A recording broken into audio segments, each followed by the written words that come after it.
लोकप्रिय नेते व देशाचे लोकप्रिय प्रधानमंत्री आदरणीय नरेंद्रजी मोदी यांच्या संदर्भाने उभाटा सेनेचे संजय राऊत यांनी गाडा दफन करा अशा पद्धतीची भाषा वापरणे कुठल्याही पद्धतीने संयुक्तिक वाटत नाही। ही सरळ सरळ धमकी देण्याचा प्रकार आहे। त्यांचं मानसिक संतुलन पूर्णत्वाने ढासळलेलं दिसतंय। त्यांच्या मालकाचं देखील संतुलन कोणत्याही पद्धतीने राहिलेलं नाही।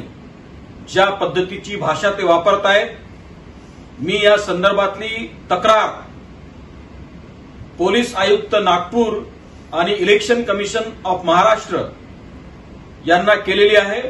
निश्चित रूपाने याच्यामध्ये निवडणूक आयोग आणि पोलीस कारवाई करतील असा मला विश्वास आहे।